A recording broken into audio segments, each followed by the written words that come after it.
ya están sumados, tanto sean los alumnos de licenciatura como los alumnos de ingeniería que se anotaron. Con eso no hay ningún problema, ¿no? Buenas. Yo tengo una consulta con respecto a eso. Bueno, Eh, Hay algunos de ingeniería que no nos llegó la invitación. entonces no estás anotado. Eh, sí, llamé al departamento y me dijeron que sí está inscripto, que puedo ser que haya habido un error. Ah, bueno, sí, a ver, es así. A mí me mandan una lista, Matías. Si yo no, yo me mandan una lista con alumnos. Para mí los inscriptos son esos. Tengo una lista con alumnos y mail. Por eso envío eso. Si hay alguno de esos errores, yo no tengo forma de verlo. Ese es el inconveniente. Si hay un error de eso, que me mande el departamento esa lista donde están inscriptos. Sí, me dijeron que se iban a comunicar con usted. Creo que Bueno, no sé. cuando me la mando, al momento acá estoy mirando los mails, no tengo ninguno, Ok, eh, no tengo ningún mail del departamento que me diga que hay otros. O sea, si están escritos no hay ningún problema. Lo que todavía no me mandaron es la lista de condicionales. ok. Sí, eso lo confirmaron creo que el lunes a la tarde. A mí por lo menos yo estoy en licenciatura y el lunes a la tarde me dijeron que estaba en el curso. No sé, como a las 3 de la tarde. Bueno, a mí me mandaron la gente ¿cómo se llama? De licenciatura, sí estaba cargada en el sui guaraní. Una cuestión administrativa, porque una es obligatoria para una rama, otra no, para la otra es optativa, entonces ahí hay una diferencia. Ahí entré con los que estaban inscriptos en la licenciatura, ningún problema. Entré como entro a todas las materias que se dictan en la facultad, en un lugar de alumnos aparecen todos sus padrones, nombres, email, y ahí envío la notificación de las clases. Los de ingeniería estaban en blanco. Me contestaron a la tarde, me mandaron una lista de gente de ingeniería que estaba inscrito el martes, que fue cuando le mandé, les agregué en la invitación. Así que la lista que me mandaron de ingeniería y lo que está en el sur guaraní cargado de, de licenciatura fueron todos invitados. Si hay errores, bueno, me los comunicarán, no hay problema, los agrego. Eso es un error, lo tiene cualquiera. ¿Qué vamos a hacer? Eso no hay ningún inconveniente. Lo que estoy esperando ahora, que lo pedí, todavía no me lo mandaron, es quiénes son los condicionales que quedaron. Y con eso quedaría cerrado. Así que bueno. Yo estoy Eh, igual que compañero, profe. Como no recibí el mail de que quedé afuera, digamos, fui al departamento a preguntar y me dijeron, si no recibiste ese mail, entonces estás adentro. Pero ayer volví a insistir al sí, departamento y me ahí dicen, yo tendría un poco, la contestación me sonó como a Edesur. En el transcurso de las próximas horas se irá restableciendo el servicio, ¿no? sí, sí, claro, sí, se sintió medio raro porque encima volví a preguntar y me dicen, no, estás afuera. ¿Viste Entonces, viste como te diría, ¿no? Uno se agarra a la esperanza de lo primero que te dijeron. claro, claro. Nada, quería ver si se podía solucionar, pero bueno, hoy voy a llamar de nuevo a ver qué pasa. Bueno, esto, en esta materia se inscribieron muchísimos. Para que quede claro, eh, bueno, ahí está, puede ser, Gonzalo. Para que tengan, eh, presente esto. Se anotaron muchísimos alumnos. Yo lo que les dije, en una clase virtual, más de 60 personas es inviable. Pero como habían tanto, bueno, me estiré y llegamos a 100. Ustedes deben ponerse en esta situación. 100 personas en una clase virtual. ¿Entienden? Y no es una masterclass de uno, de esos cursos que se dan, que uno habla en un solo sentido, termina y no pasa nada. Es una materia de facultad. Y aunque no lo parezca, quizás es una de las materias que tiene más proyección en sus carreras en los próximos años. Entonces, tiene que tener un cierto nivel de calidad. Más de 100 no puedo, es inviable.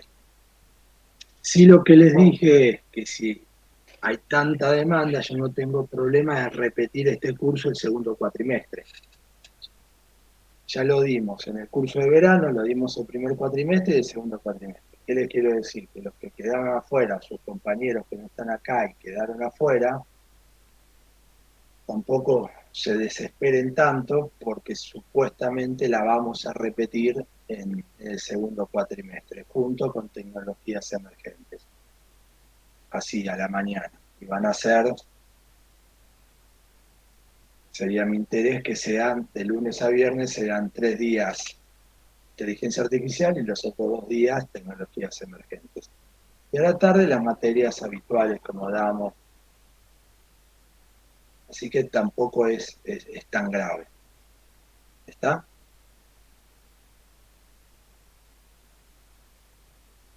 Eh, Sí, así, sí, está bien. perfecto. O sea, sépanme entender. Estoy solo. No, no, es que su parte no es el problema. Me parece que, o sea, el mayor problema estuvo de parte del departamento. Bueno.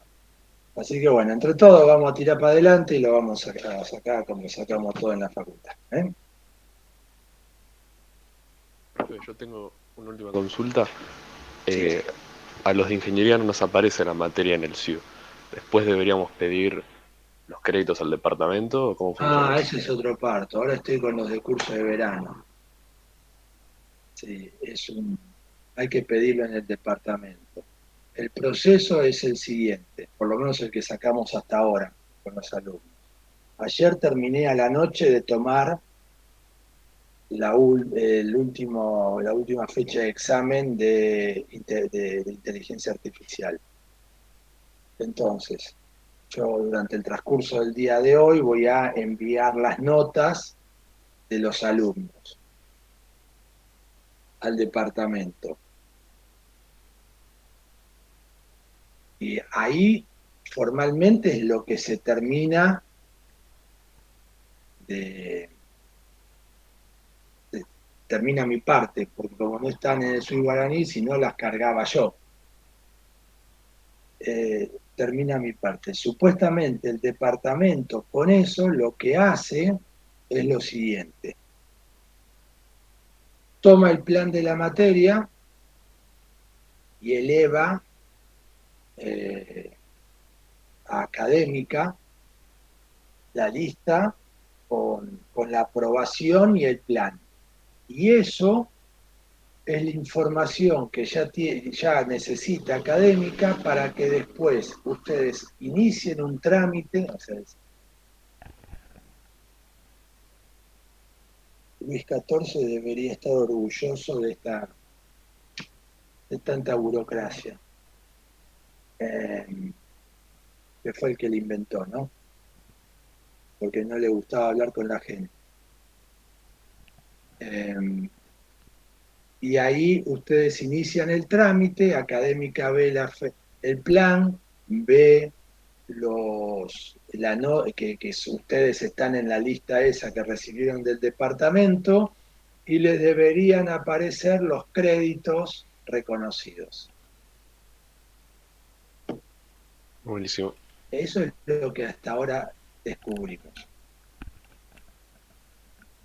No tengo experiencia porque es la primera vez que yo doy una materia que no es, o sea, que es optativa para algún lugar, y yo cuando estudié no existían. O sea, era un plan y era eso, y te tenías que morfar todas las materias como estaban ahí, no había vuelta de hoja. Así que bueno, hasta ahí es lo que te puedo informar, Tomás. Buenísimo, gracias.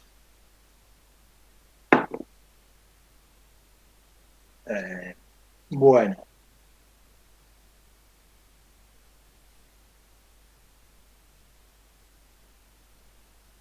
¿algo más, chicos?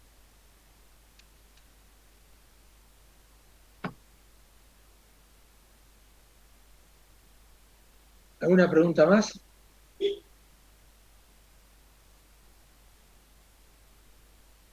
¿No? Bueno, arranquemos. Bueno, para los que no estaban y ahora se agregaron, lo que vamos a tener que hacer es, hay que armar grupos porque va a ser un trabajo grupal. eh, con respecto a todos los a todo el curso. A lo largo del curso va a haber un trabajo grupal que va a ser la entrega y la defensa hacia el final del cuatrimestre. Lo que va a hacer es le va a habilitar la firma de trabajos prácticos que puedan presentarse al final. Somos muchísimos, así que sería bueno que entre 4 y 5 personas a lo sumo sean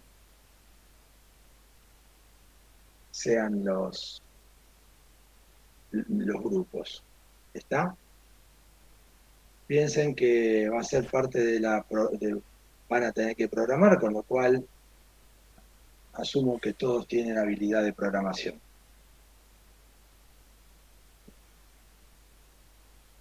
Temas con los cuales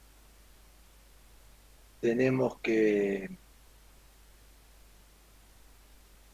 lidiar. La materia va a ser, principalmente va a estar dada en Python, con lo cual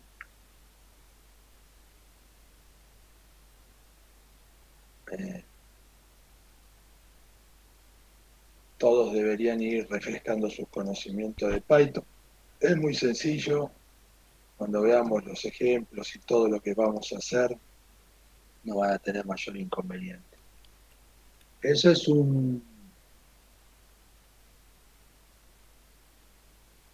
el primer punto. Otro aviso parroquial. En mi casa me viven cortando la luz. Hace una semana y media que me viven cortando la luz en cualquier momento. Si se corta, sepan que me cortaron la luz, nada más. Vivo en Mataderos y soy uno de los beneficiados con los cortes desde hace una semana y media. Cuando vieron en Lugano y Mataderos que cortan de Lepiane, General Paz, todo eso, bueno, ahí he estado yo tranquilamente. Bueno, ¿qué vamos a... ¿Cuál va a ser el tipo de trabajo práctico que van a hacer? Netamente de programación y van a tener que hacer algo. Ahora, ¿cómo lo van a elegir? Va a ser al revés. Ustedes me van a traer un tema y lo vamos a definir grupo por grupo. El ideal, ¿cuál sería el ideal del trabajo práctico que ustedes van a realizar? No me gusta a mí que hagan trabajos que sean prácticos, que sean en el plano teórico. ¿Qué quiero decir en el plano teórico? Que no los puedan aprovechar en su vida profesional. Que no puedan agarrar y no puedan tomar eso y presentarlo en la empresa donde trabajan y decir, miren lo que hice. ¿Está? Si no les queda otra, se hará, pero es preferible que ustedes tomen un problema de la vida real porque tienen un hobby o una inquietud social y quieren resolver un problema puntual. Pero el problema tiene que ser de la vida real y decirle, esto lo voy a aplicar en tal lugar. Trabajo en una ONG y con esto voy a resolver este problema. Encontré este problema y me parece que sería bueno levantar con esto una startup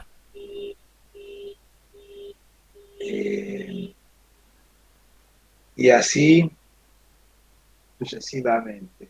O lo voy a presentar en la empresa donde trabajo, o este es un problema que tenemos hace un tiempo en el lugar donde yo trabajo y lo quiero resolver.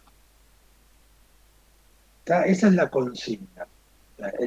La consigna del trabajo práctico, la cantidad ya la sabemos, cómo lo vamos a hacer durante el tiempo ya lo saben. La entrega va a ser las últimas 2, 3 clases, como son cortas, las últimas 3 clases de la cursada va a ser la presentación de los trabajos prácticos. Como son tantos grupos, no van a tener más de 10 minutos para presentarlo cada uno de los grupos. Y el tema va a ser un tema que sea netamente aplicable a alguna inquietud, a algún trabajo, algo de la vida real. Van a ir a mitad del cuatrimestre, van a hacer una pequeña presentación del estado de avance del mismo y ya está. Hasta ahora, ¿alguna duda con respecto al trabajo práctico, a la conformación del equipo, a las características?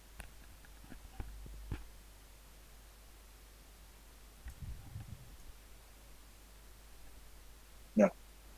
No, profe. Tienen hasta el 15, hasta la próxima, este viernes no. Hasta el otro viernes para cerrar el trabajo, o sea, lo que va a ser el trabajo y el equipo. Ese viernes me van a enviar, les voy a decir cómo me van a enviar un mail, uno por equipo, con el trabajo, y yo les voy a responder con el número de equipo asignado para ustedes.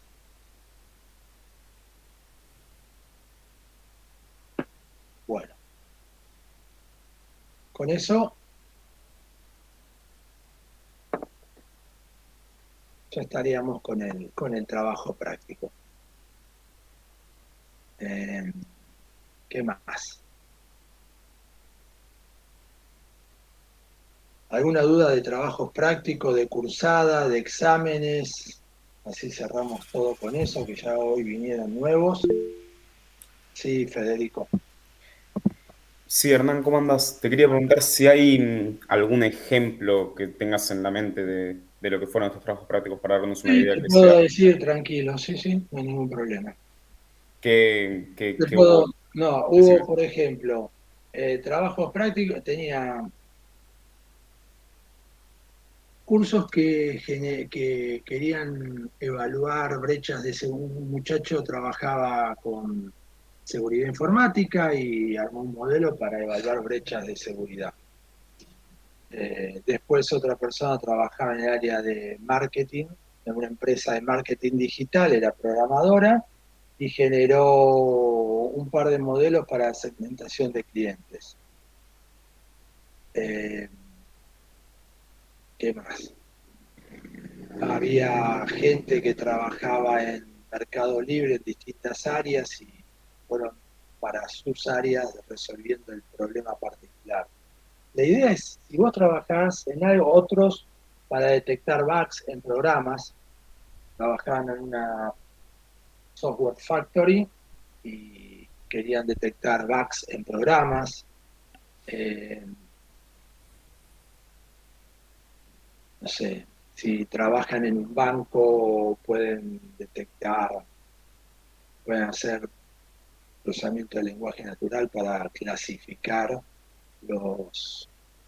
las quejas de los clientes. Pueden, ¿qué más? Ahora no se me ocurre más nada de todo lo que hicimos, de todo lo que hicieron. Bueno, otras personas que también pueden ustedes, había, justo ahora me acuerdo, ayer había un grupo que le gustaba trabajar, que le gustaba el gaming, escribió un pequeño juego. ¿Vieron eso del pajarito que tiene que pasar entre los dos tubos, así? Y lo que hizo fue entrenar una red neuronal que, que el pájaro aprendía solo a jugar. Entonces, ¿cómo era la presentación? Te ponían el juego con interfaz gráfica, con todo, estaba bárbaro. Y empezaba a jugar y en un momento, y estaba aprendiendo la red neuronal, y en un momento, cuando ya había aprendido, lo ponía ese entrenamiento ya quedaba salvado, arrancaban otro juego y veías como desde el primer momento el pajarito ya andaba bien, no tenía problema. Eso fue con Pygame hecho. Otro fue un poco más allá, en el curso de verano, fue lo que presentaron en la semana pasada. Otro grupo tomó el molde de un juego en Unity y ¿cómo se llama? Y hizo una pista de carreras, era un juego para hacer carreras de auto y que uno tenía contrincantes y uno era uno mismo el que manejaba. Y ellos agregaron un auto que primero aprendía a manejar solo y, y ese manejo era, después competía contra vos el robot. Y ese auto había aprendido a manejar de cero con un sistema de aprendizaje por refuerzo. ¿Qué más? También hubo un trabajo que en un texto trataba de detectar la próxima palabra para ver si qué era lo que estaba escribiendo la persona. Y así eso era un conjunto de ejemplos que se fueron haciendo. Pero si tienen duda, busquen, o sea, díganme en los trabajos que están, las cosas que hacen habitualmente y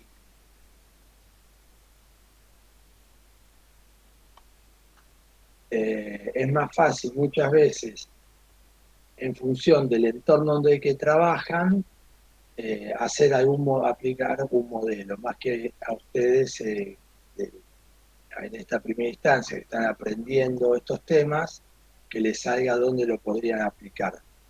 Muchas veces lo resolvemos al revés. Mirá, yo trabajo en tal lugar. Bueno, si trabajas en tal lugar podríamos hacer tal cosa.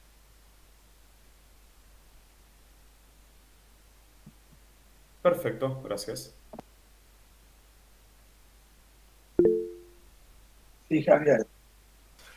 ¿Hay algún Slack o algún canal para hablar con los compañeros y armar los grupos?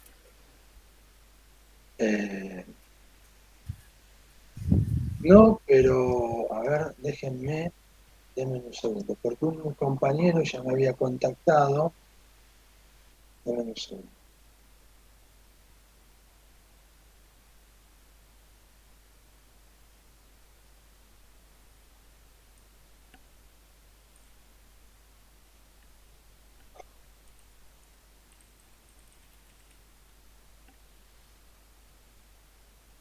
Sí, un grupo de WhatsApp, ¿no?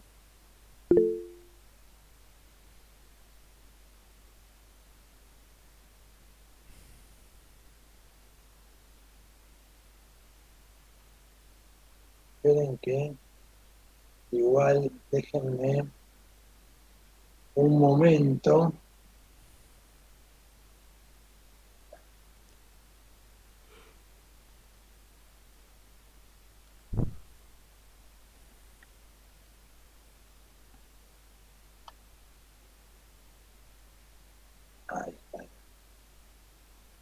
Bueno, ahí tenés el...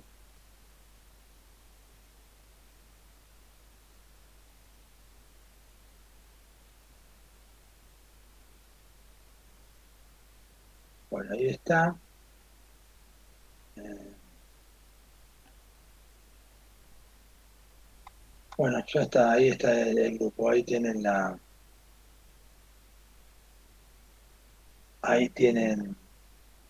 el enlace para que nos comuniquemos por ese lugar. Gracias. Bueno. ¿Algo más, chicos? ¿Que quieran ver? ¿Que quieran preguntar de esto? ¿No? Bueno.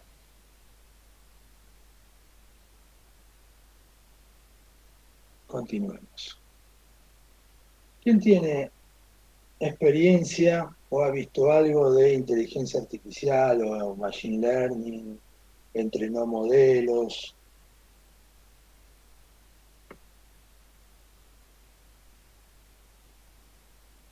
En organización de datos se ve un poco de eso, Está bien. ¿Con quién tuviste, Orga? con Rodríguez. Con Juan. Bien. Perfecto. ¿El resto? ¿Qué haces, Ignacio? Bueno, profesor. Soy Machine Learning Engineer, ¿En dónde? ¿Te una puedes empresa que saber? se llama Mood Data. También o trabajo freelance, pero ese es mi principal trabajo. Bueno, entonces muchas cosas que vas a ver acá las vas a terminar sabiendo si ya trabajas de eso. Pero bueno, Seguro algunas horas no, así que. bárbaro. ¿Cuál es la idea de este curso, chicos? Le vamos a tratar de hacer más competencia a Ignacio. ¿Cuál es mi idea al final del curso? ¿Cuál es lo que aspiro yo cuando ustedes terminen de este curso? Cuando terminen este curso, me gustaría que ustedes sean capaces, se sientan seguros de poder ir a buscar un laburo de científico de datos en la rama que a ustedes les guste. ¿Está? La idea es que ustedes cuando terminen este curso puedan agarrar y decir, bueno, ahora me voy a trabajar a tal lugar y listo. Y puedo entrar, puedo mantener una entrevista, puedo mantener una reunión de trabajo intentando un puesto de científico de datos. ¿Con qué librerías trabajas, Ignacio? Hoy en día estoy trabajando mucho con PyTorch, pero dependiendo del proyecto ha sido lo que he necesitado usar. En algunos proyectos he usado Gopal Wabbit cuando estamos haciendo inferencia online y entrenamiento incremental, pero algunas cosas de scikit-learn, algunos modelos custom hechos también con Keras. Depende mucho del proyecto. Bien, ¿trabajaste con Automated Machine Learning? Por ese nombre no sabría ubicar a qué se refiere. Ciencia de datos automática. Ah, sí, cosas como H2O. Alguna vez hemos intentado usarlo, pero en nuestra experiencia, por lo menos en la empresa, por los problemas que hemos lidiado, no tiene tan buena performance. Bien. Bueno, ahora vamos a ver principalmente eso. Lo de la performance de esto, Ignacio, se resuelve así. Indudablemente, si vos haces un fine tuning de un modelo manual y te tomás todo el tiempo, vas a poder conseguir una accuracy o la métrica que vos quieras trabajar mejor.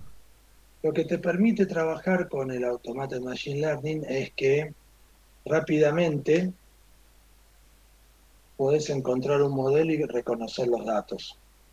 Y eso lo que te permite es entregar una versión preliminar en un tiempo muy reducido y después continuar con el entrenamiento. Esa es la idea de esto. Al margen que para algunos problemas hay algunas librerías que ya andan bastante bien. Bueno. ¿Qué es el proceso? ¿Qué es la inteligencia artificial? Bueno, hay un montón de definiciones, pero vamos a hacer algo más coloquial y más simple. Es cuando nosotros realizamos un programa y simula el razonamiento de un humano. Ahora bien, la inteligencia artificial es un paraguas que tiene un montón de ramas abajo. Un montón de ramas. Ese montón de ramas que tenemos abajo, lo que hace es que muchas veces nos confundamos los nombres e entendamos una cosa por otra. En términos generales, cuando decimos inteligencia artificial, podemos decirlo porque todo está ahí adentro. Después hay algunos autores que dividen la inteligencia artificial del machine learning. Entonces te nombran la inteligencia artificial por un lado y el machine learning por el otro. Particularmente, en mi caso, lo que yo entiendo es, la inteligencia artificial es el paraguas más grande, donde adentro hay un montón de paraguas más chicos que encierran distintos conceptos. Pero cuando hablamos en términos generales de inteligencia artificial, tenemos que entender que estamos haciendo algo que simula razonamiento humano. Listo. Esa es la idea. Hoy por hoy no nos podemos escapar del machine learning o ciencia de datos que está tan en auge, que se pide tanto esfuerzo, que vemos que hay tantos puestos de trabajo, que está esa fábula de que se paga también, aunque se pague bien, pero tampoco es las cosas que he escuchado, pero vamos a hacer un poco más de hincapié en lo que es la ciencia de datos básicamente. También tenemos el deep learning, tenemos el concepto de redes neuronales, que es una arquitectura, es una tecnología para entrenar modelos, deep learning o machine learning. También fíjense que empieza a haber diferencias que no están del todo claras y que no están muy bien definidas. Aunque digan esto se divide acá y esto se divide del otro lado, cuando hablamos de machine learning y deep learning, la única diferencia que podemos encontrar cuando describimos es que pueden utilizar distintos tipos de algoritmos, pero el concepto es más o menos lo mismo. Bien. Proceso de ciencia de datos estándar. El proceso de ciencia de datos estándar está dividido en 6 o 7 pasos. En algunos pondrán algún paso más, en otros menos, pero no se van a escapar de eso. Una vez que eligen un problema al cual van a atacar con la ciencia de datos, el machine learning, aprendizaje automático, ahí hay otro punto que tienen que tener en cuenta. Cuando se habla en español de ciencia de datos, se lo relaciona muchas veces con el machine learning, con el aprendizaje automático. Sería la traducción un poco más feliz. Pero la ciencia de datos es como un rótulo donde a su vez abajo hay, en términos generales, ver un conjunto de datos, sacar un entrenamiento, entrenar un modelo y ponerlo en producción. Con lo cual ahí adentro, una de las subramas es el Machine Learning. Pero hay otras subramas. Bien. ¿Qué sería el aprendizaje automático? ¿Y cuáles son sus pasos? Y en términos generales, ¿cuáles son los pasos de la ciencia de datos en general? Nosotros tenemos un problema definido, que es el que van a definir ustedes en su trabajo práctico. Resolvieron que esos problemas lo van a trabajar con ¿qué? Con Machine Learning. Van a tratar de encontrar una solución a ese problema mediante el Machine Learning. El primer problema al cual se van a encontrar y van a tener que solucionar, y es uno de los problemas más agobiantes, Ignacio me imagino que puede corroborar esto, es conseguir los datos. Conseguir los datos tiene muchísimas aristas y cuando ustedes estén trabajando van a ver que siempre están trabajando sobre el mismo problema. Terminan trabajando un 80% del esfuerzo del proyecto en conseguir los datos, encontrar un lugar donde trabajarlos y validar esos datos. Lo que sería el preprocesamiento, lo que llevaría a la limpieza y el enriquecimiento de los datos. Ese punto, acuérdense, y esto es el primer hito que se tienen que anotar. Estas son las cosas que se tienen que ir anotando porque después es donde se cometen los errores, en el cálculo del proyecto. ¿Cuál es el error que se comete habitualmente? Bueno, se comete el siguiente. Tienen un proyecto y calculan mal el esfuerzo de conseguir los datos. Eso, que parece tan simple, es lo que le hace fracasar el proyecto, porque asumen que van a tener los datos en un tiempo y con una calidad particular y no lo tienen. Así que ahora le vamos a preguntar a Ignacio. Ignacio, ¿cómo haces para calcular el esfuerzo? Equivocándome mucho. Bárbaro. Bueno, para que no se equivoque el resto y a ver si Ignacio puede tomar una nueva estrategia, vamos a decir esto. Yo también vivo de lo mismo, vivo de la inteligencia artificial, pero además tengo la desgracia que soy el que tiene una de mis tareas, soy el que tiene que pasar los presupuestos, con lo cual después los tirones de oreja a quien vienen, si hay un desfasaje, es a mí. Pero también no puedo pasar presupuestos muy bajos, porque si no vamos a pérdida. Entonces es el problema de la sábana corta. O te tapas los pies o te tapas la cabeza. No te puedes tapar las dos cosas. He probado cientos y cientos de modelos. De todo tipo. He probado modelos con empresas que ya tenía suficiente confianza como para decir, a ver si nos equivocamos menos. Todos me lo vieron mal. Nunca le emboqué a uno.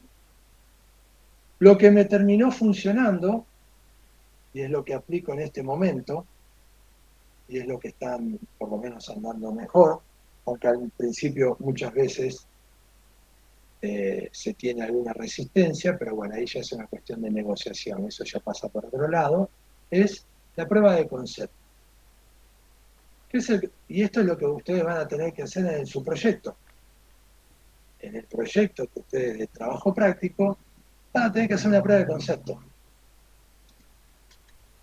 ¿En qué consiste la prueba de concepto?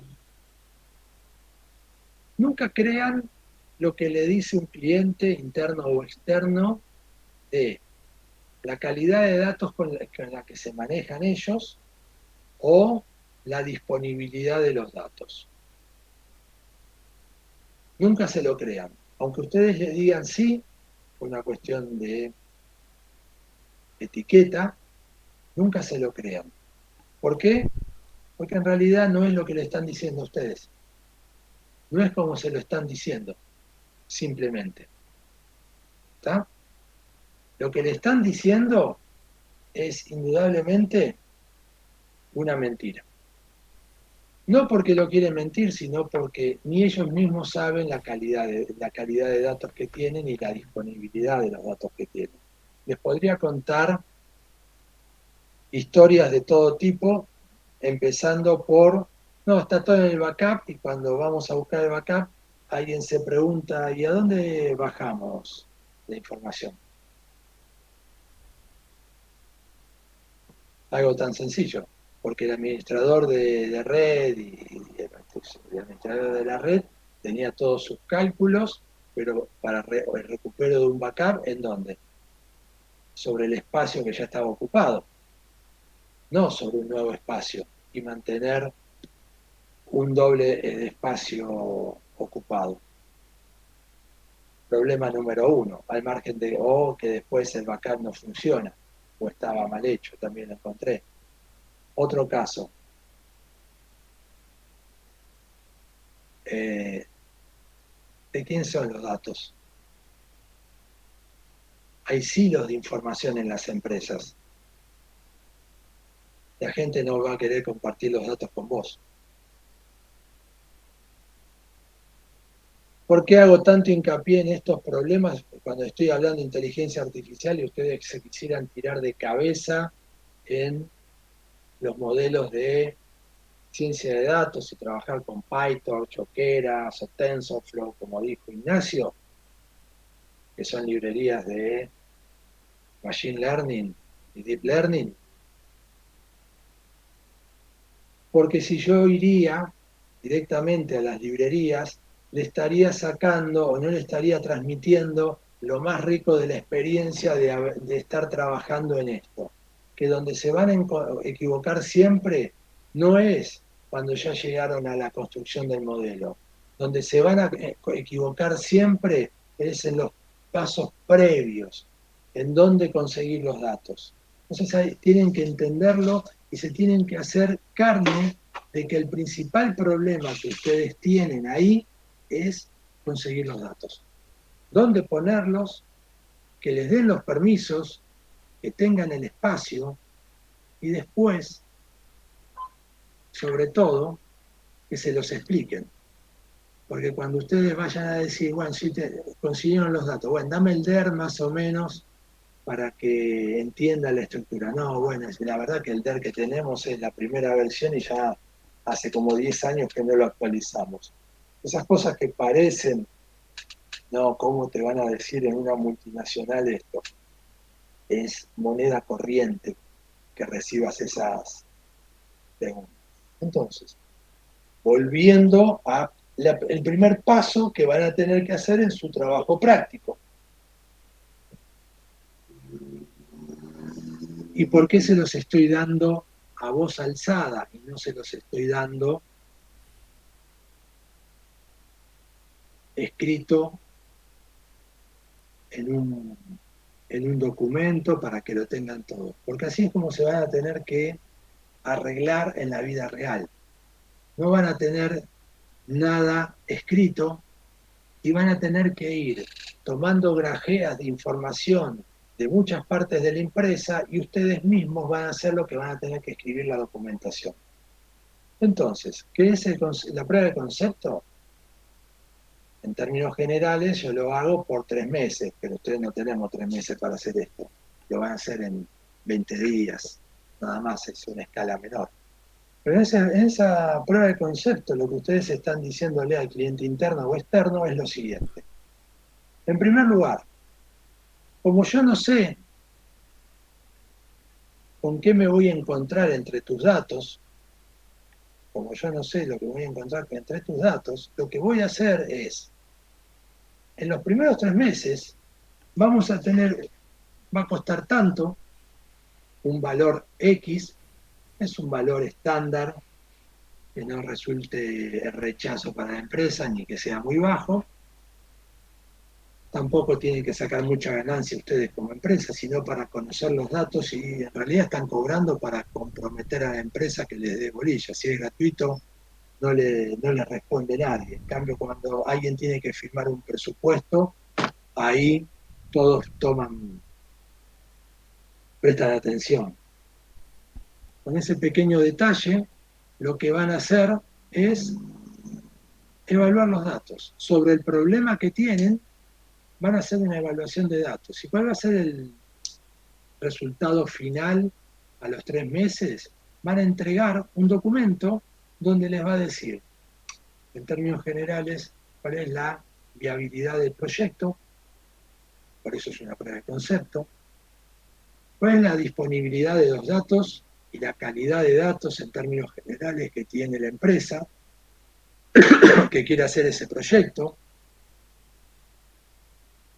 cuál es el tiempo estimado, ahora ya con un poco más de información, de el proyecto real que quieren hacer y el esfuerzo en el equipo. Y además se agrega cuáles serían la familia de algoritmos que podrían ser candidatos para resolver ese problema. Eso es un documento que en términos generales se entrega a los 3 meses, donde se hace un reseteo. Ahora ya no es que estamos hablando sin una base. Hemos visto, hemos hecho un análisis durante 3 meses, 2 meses, muchas veces me lo discuten, se lo bajo a 2 meses, donde todos ustedes van a ver cuál es la calidad de información que tienen, si tienen disponibilidad de los datos, si son completos los datos, cuáles son los principales hitos en esos datos. Cuando hablo de hitos es lo siguiente. Ustedes le dicen este dato es numérico, es el número de factura. Y encuentran letras. ¿Qué hacemos? No, pero eso no pasa nunca. Estoy cansado. Una vez tuve que hacer un proyecto que algún genio quiso un sistema, que era ya hace un par de años atrás, no estaba guardando lo que pedían los clientes, era todo tiempo real, entonces se generaba el pedido y eso iba a expedición y expedición despachaba, pero no tenían una base de datos unificada donde estaba el pedido, el día, la fecha, lo que había pedido cada uno, sino que estaba separado en 3 o 4 bases de datos distintos. ¿Qué se tuvo que hacer ahí? Frenar, hacer un proceso batch que unificaba la información para tener, aunque sea la relación de clientes con los pedidos que estaba haciendo, para después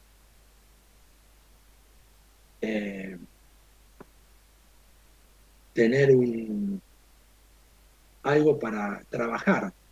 Pero es una barbaridad eso. ¿Cómo alguien pudo haber hecho esto? Y estaba hecho.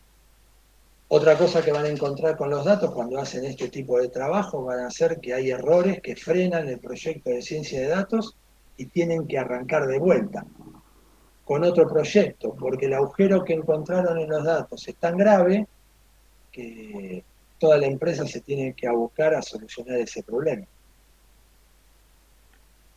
¿Ven? Todos datos. ¿Le hablé algo de algoritmos? No. No le hablé nada de algoritmos. El gran problema que ustedes van a tener en la ciencia de datos son exactamente los datos. No son los algoritmos. No son las librerías que implementan esos algoritmos.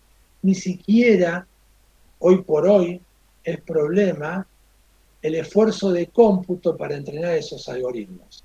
El problema son los datos. Otra cosa que no tienen que dejar engañarse, que es muy habitual, es no te hagas problema por el espacio. Nosotros trabajamos en la nube.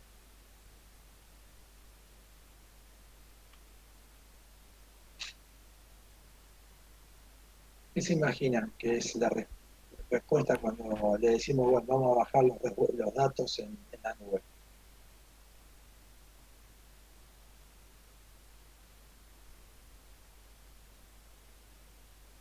¿Qué se imaginan que pueden responder? Ah, no podemos trabajar en la nube porque es muy caro si vamos a guardar tanto espacio, vamos a hacer tanto espacio de almacenamiento. Entonces, cuando le dicen que ellos están trabajando en la nube, no es cierto. muy probablemente que no le permitan trabajar y recuperar datos en la nube, sino cuando ya está limpio y tiene más o menos, van a empezar a entrenar el modelo, puede ser que les permitan acceder, si no en términos generales tampoco. Bueno, entonces, primer paso del problema de la ciencia de datos, ¿cuál es? Conseguir los datos. Ahí hay varios. Todo esto se llama preprocesamiento, pero en términos generales, alguna bibliografía le va a decir data wrangling.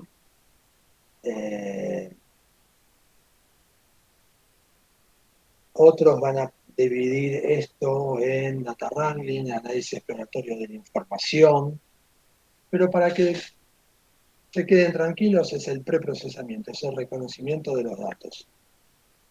Si queremos...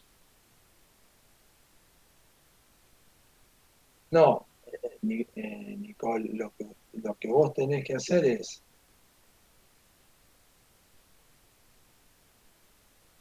independiente del TP que ustedes elijan. También ahí tienen un punto interesante, que es lo que tienen que hacer. Tienen los datos de su empresa. Bueno, los datos de su empresa no los pueden sacar, no se los permiten sacar de la empresa, pero lo quisiera utilizar en el trabajo práctico. Bueno, ahí tienen dos métodos de trabajo. Por un lado, es ofuscar los datos, es una técnica donde ustedes, y eso es muy común en la ciencia de datos, cuando ustedes tienen que trabajar, ustedes tienen que firmar contratos de compliance. ¿Y por qué? Porque a su vez las empresas, fíjense todas las implicancias que tienen, solamente los datos y ustedes ni siquiera empezaron a hacer un modelo de ciencia de datos, simplemente están lidiando con los problemas de datos. Lo que a ustedes les aparece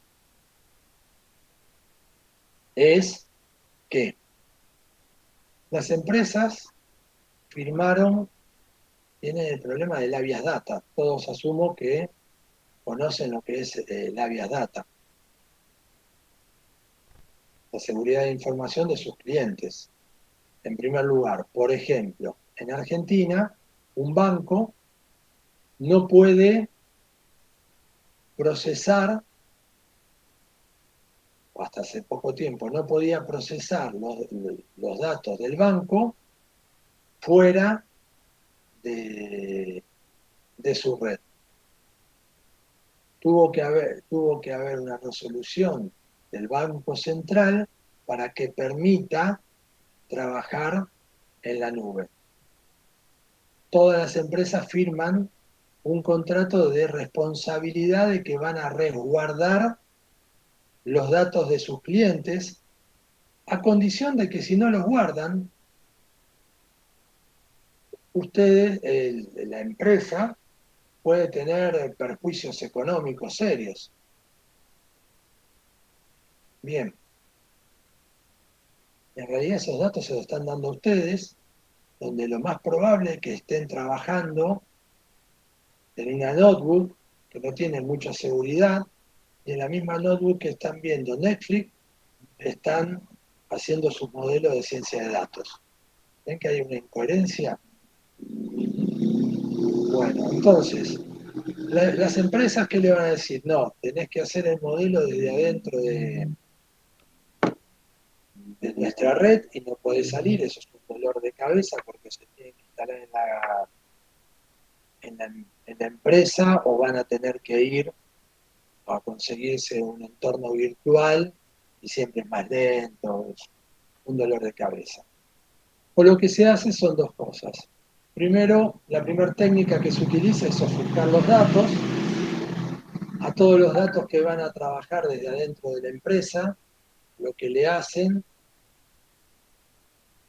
es agarrar y correrle un algoritmo que transforma los datos en otro conjunto de datos, pero manteniendo el mismo patrón, con lo cual los algoritmos de ciencia de datos van a andar perfectamente, van a buscar los patrones entre los datos, pero esos datos, si le roban los datos cuando ustedes estaban afuera de la empresa, le roban la notebook que llevaban los datos, o el pendrive, o lo que sea, y otra persona que no tiene el algoritmo que da vuelta esos datos, va a ver secuencias de datos en las cuales ustedes no van a poder descifrar nada. Porque, por ejemplo, la dirección va a ser un código alfanumérico y así sucesivamente. ¿Qué pasa? Se entrenan los modelos, se estabiliza el modelo, después se vuelve de vuelta a la empresa, se corre el algoritmo inmerso para transformar los datos y se corre con los datos ya vueltos a su original dentro de la empresa. Ese modelo tiene un pro y una contra. Pro, ¿cuál es? Que son los datos reales, pero ilegibles para alguien que no conoce el algoritmo que vuelve atrás esos datos. Pero son datos reales, con distribuciones reales y patrones reales. Lo malo es que cuando ustedes están entrenando un modelo, necesitan ver lo que les está dando el modelo y A, B, C, D, J, pueden entender que se está agrupando por esas características, pero mucho más fácil de entender es ver los nombres de las localidades, ver los montos de facturación, eso es mucho más fácil. Ahí tenemos el pro y la contra. Otra técnica que se utiliza para eso es el modelo de datos sintéticos. ¿Qué son los datos sintéticos?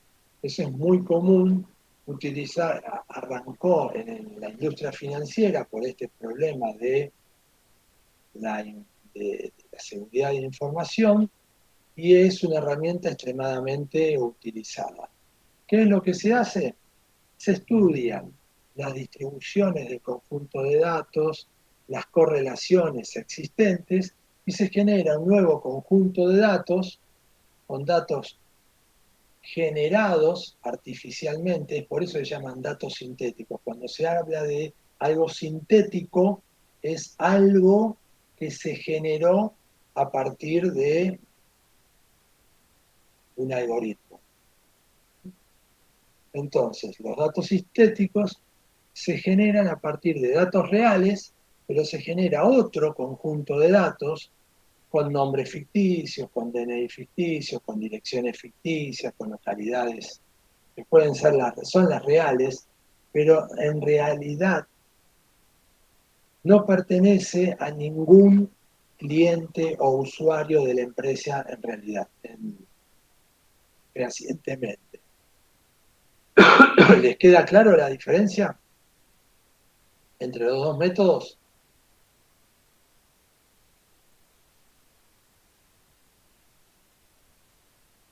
¿El silencio es aceptación o es que se durmieron? Se entiende, se entiende. Bien.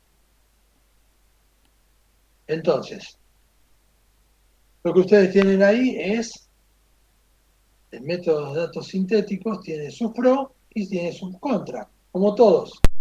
¿Cuál es el pro? Es que no tiene ese problema de que son datos crípticos que ustedes no lo entienden en el momento de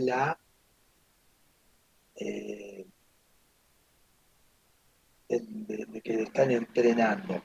Datos que pueden leer perfectamente, y eso siempre ayuda al proceso de entrenamiento. Número 1. Número 2.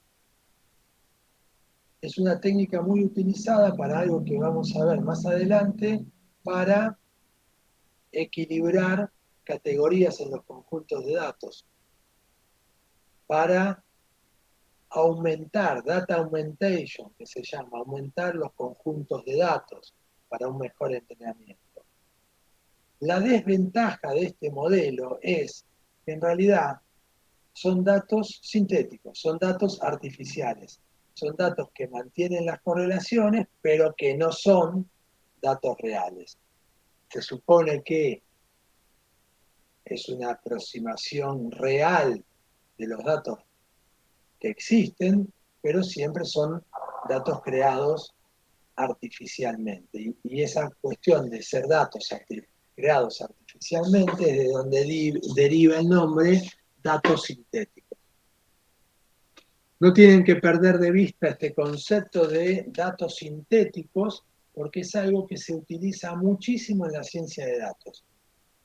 Conocer librerías y conocer a cabalidad los conceptos de la síntesis de datos, de generar datos sintéticos, les va a ayudar a ustedes a trabajar en la ciencia de datos. Y no se van a dar cuenta, no se imaginan la cantidad de veces que van a tener que hacer o utilizar la creación de datos sintéticos.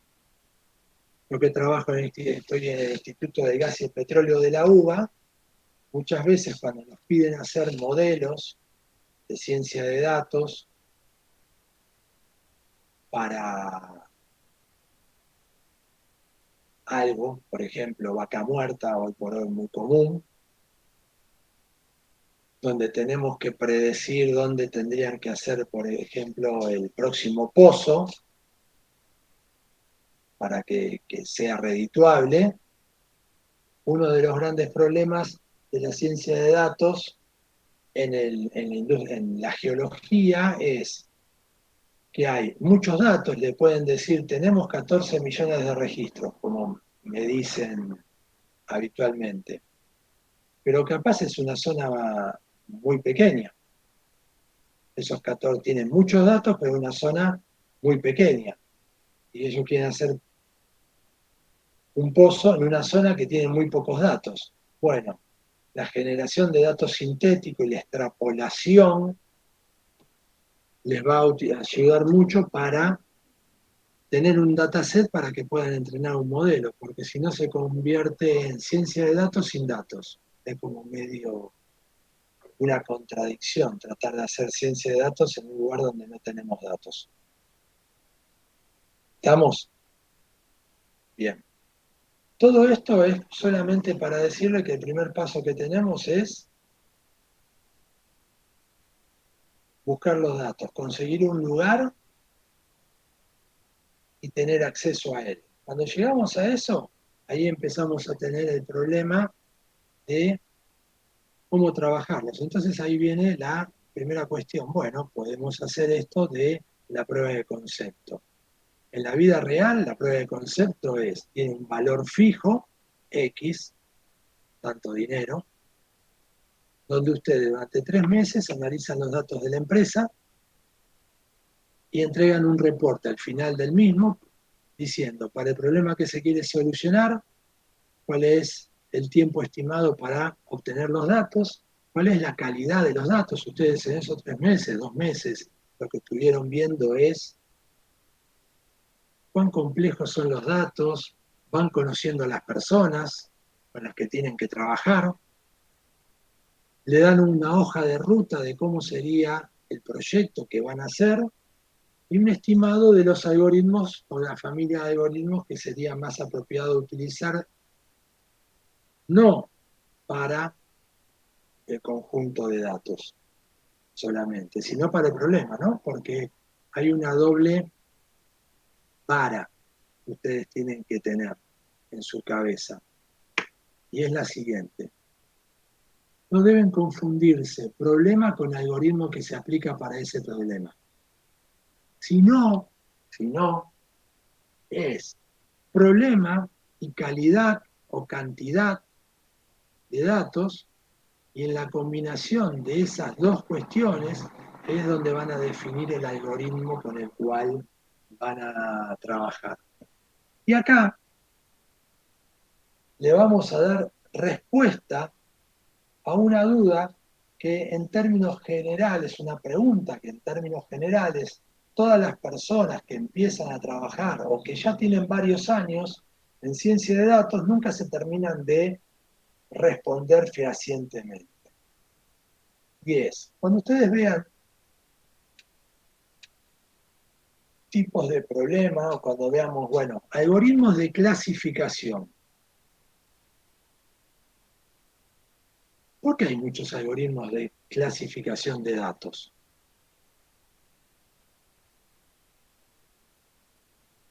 Porque la distribución interna de los conjuntos de datos son distintas. Y cada uno de esos algoritmos sirve para algo distinto.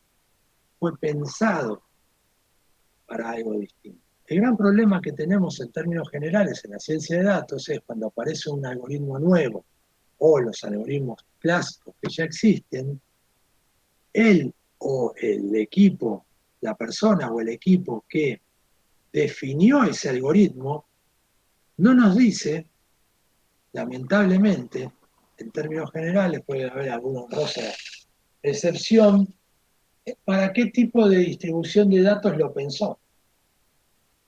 Entonces, ahí tiene el primer problema, y es por eso que la prueba de concepto es importante, porque ustedes van a hacer una primera aproximación a cómo está distribuido los datos, no solamente la calidad, sino las correlaciones, las distribuciones que tiene cada una de las características. Después vamos a ver lo que son las características de los datos, para poder tomar una decisión.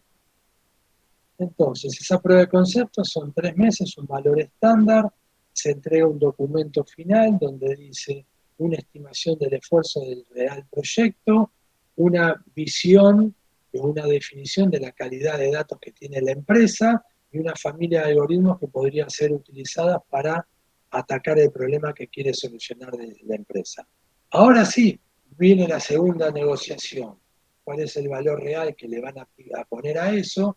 Pero ahí ya tienen una relación, como se llama habitualmente, de win-win. Porque tanto la empresa como ustedes más o menos saben en forma fehaciente con lo que se van a encontrar. Aunque siempre se equivocan, pero el error es mucho menor. Entonces, lo primero que van a tener que hacer cuando ustedes definan el problema que quieren atacar, van a tener que armar esta prueba de concepto que no les llevará más de una semana por los tiempos que tenemos.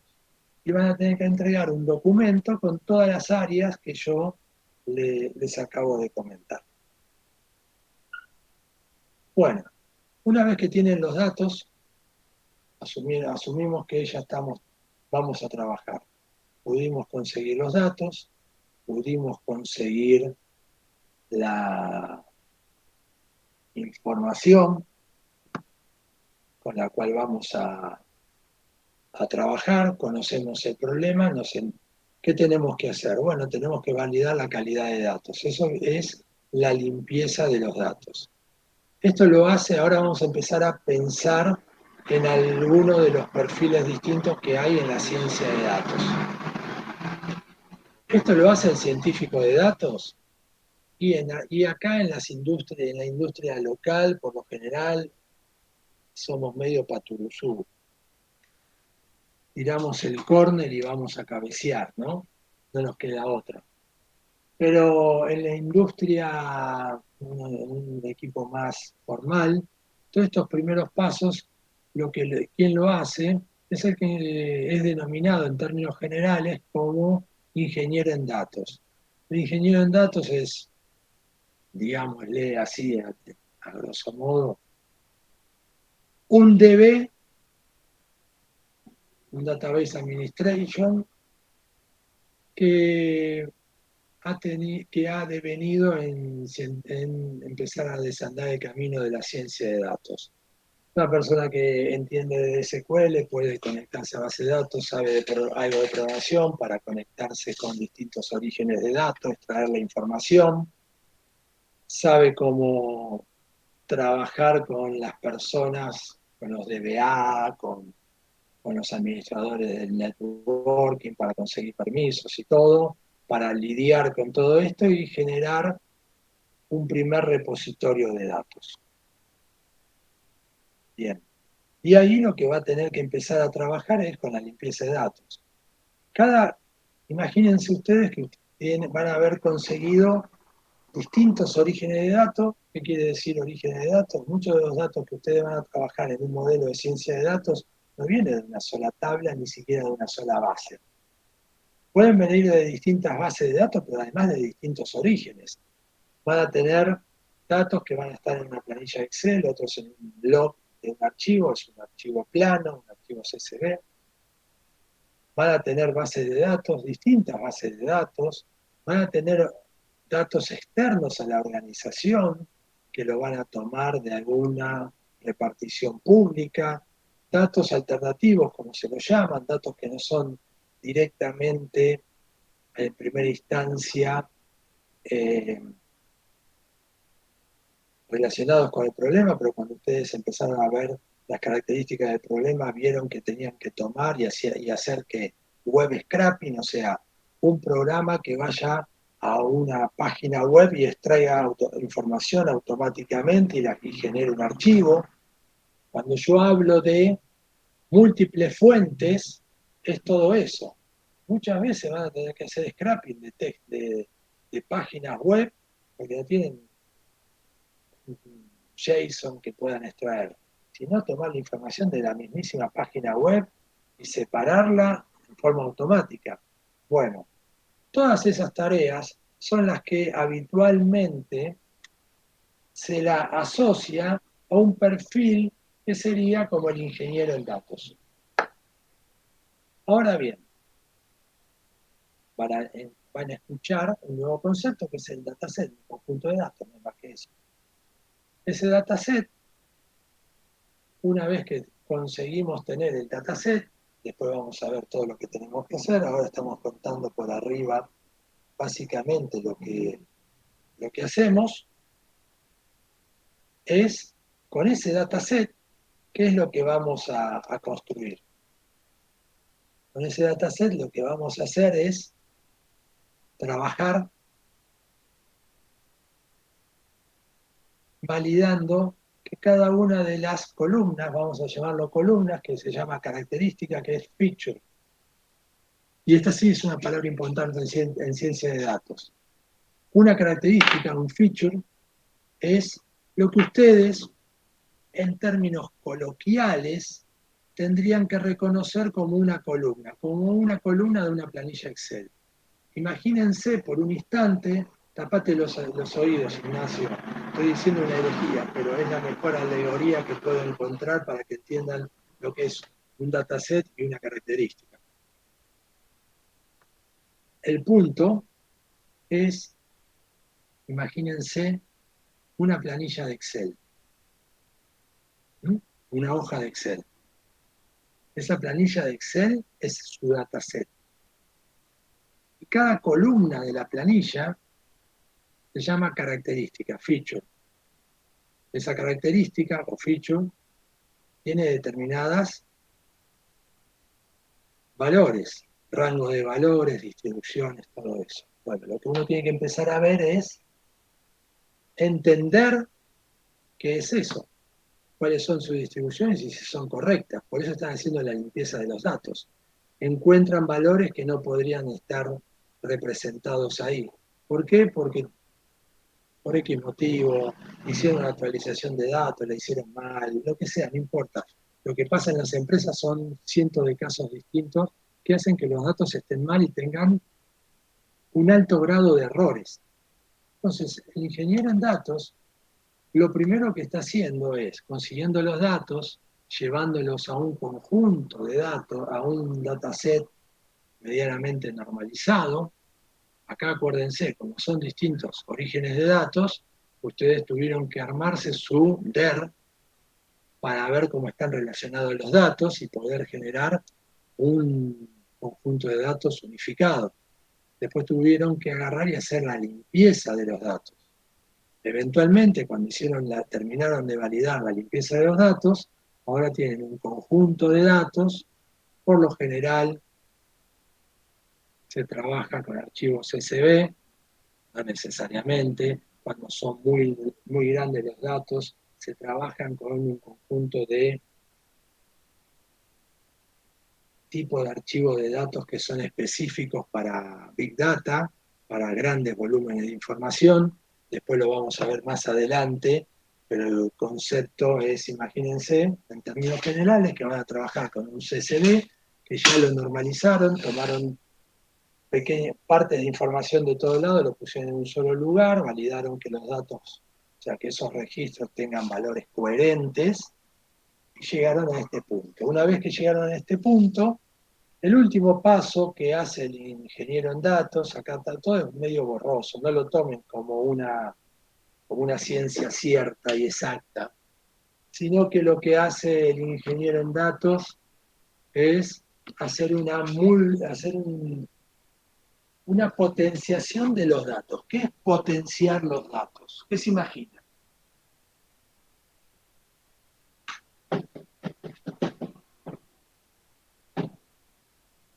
¿Alguien se imagina qué es potenciar los datos? Profundizar la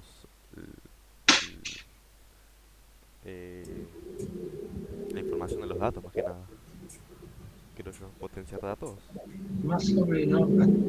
Cómo sacar el mayor provecho. De Sí, manera ahí más está. sensata. Exactamente, Nicole. ¿Qué vos vas a tratar de hacer? Hay features que ustedes, por su distribución, por el tipo de datos, son números de punto flotante y no quieren hacer una regresión, quieren hacer una clasificación. Muchas veces lo que hacemos es generamos cambios en los datos, generando otras características, otras columnas, para intentar que los algoritmos encuentren mejor, de una manera más sencilla, los patrones que hay entre esos datos. Entonces, uno de los últimos pasos que hace el ingeniero en datos es el feature engineering, es la ingeniería de características específicamente. Yo lo separo de la limpieza de datos y ahora lo que hace la persona es empieza a hacer cambios en los conjuntos de datos para que cuando se lo presente ese conjunto de datos a un algoritmo, ese algoritmo pueda encontrar de manera más simple los patrones ocultos que hay en ese conjunto de datos. Algunas cosas habituales que se hacen siempre son, por ejemplo, imagínense que ustedes tienen la fecha y hora de una venta. Ejemplo clásico, queremos clasificar clientes. Si ustedes tienen fecha y hora, los algoritmos tratan de encontrar patrones comunes entre los datos.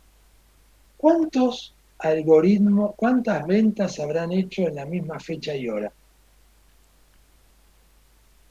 Seguramente que es muy poco.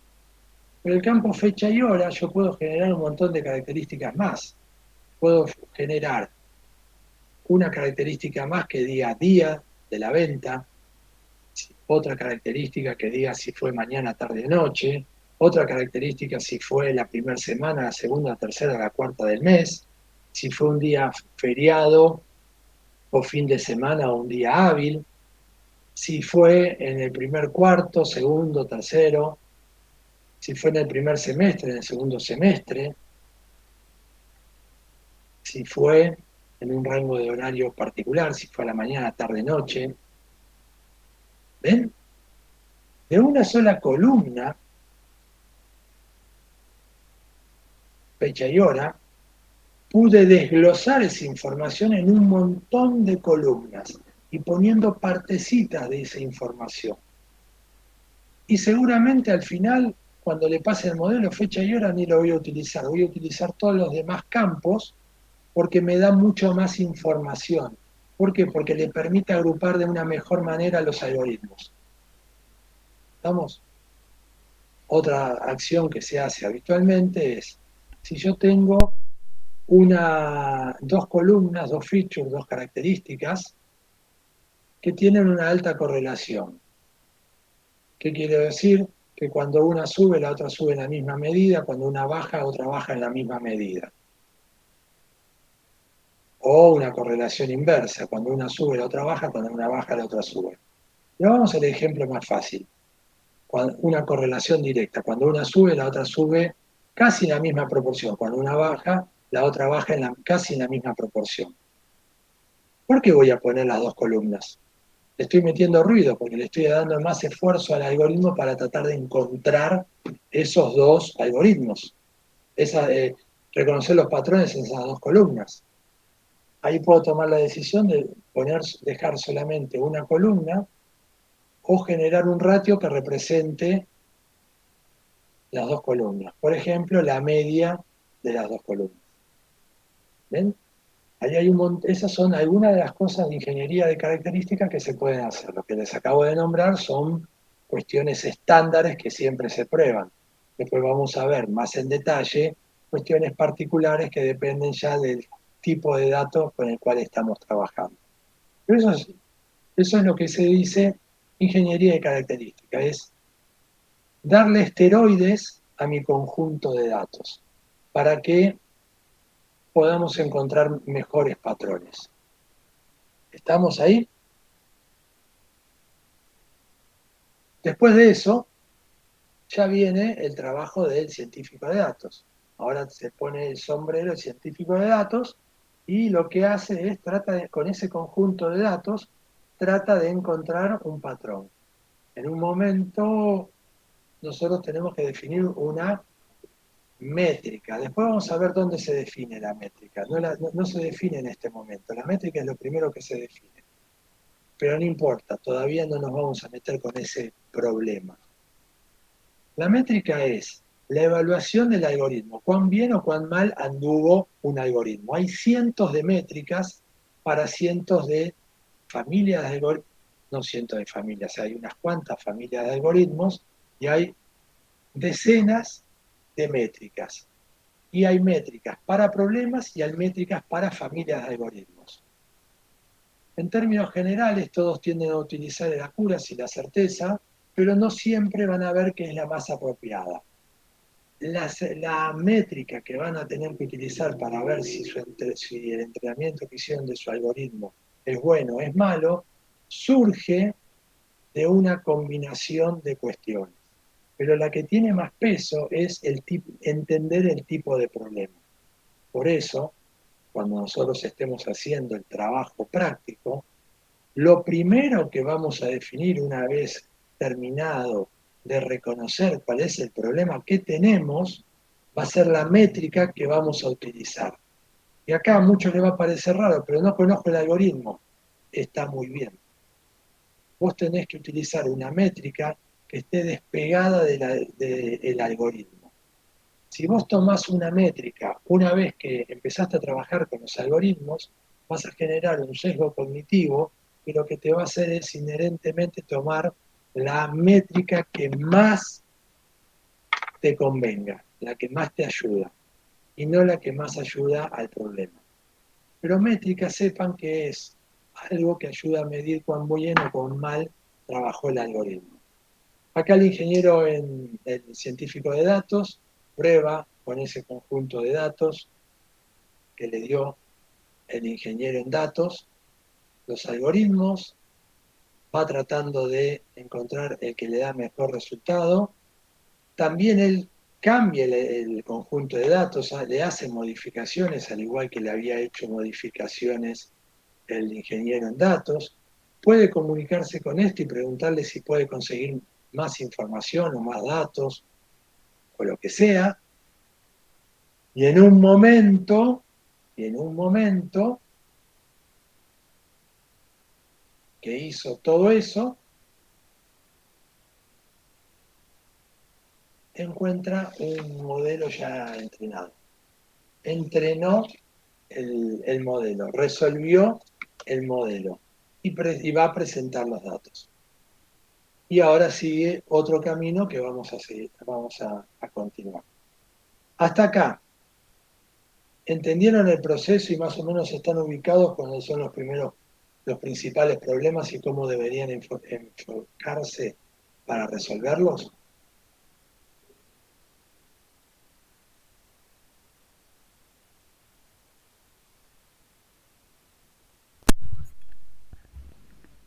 Sí, sí. Bárbaro. Bueno. Bárbaro. Entonces, por hoy ya hablamos bastante. Nos vemos el viernes. Armen los grupos, número 1, y busquen el problema, porque para la semana que viene ya tiene que estar todo resuelto eso, chicos.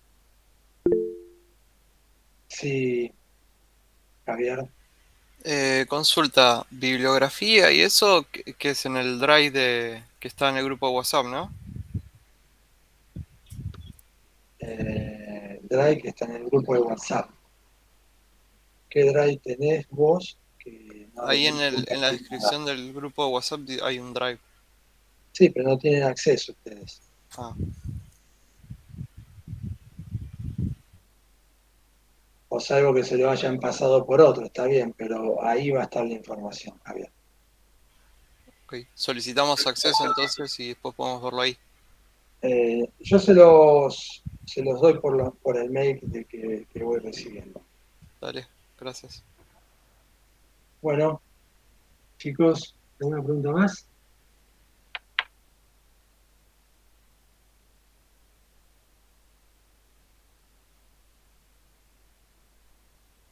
Sí, de a 5 aproximadamente. No más de 5.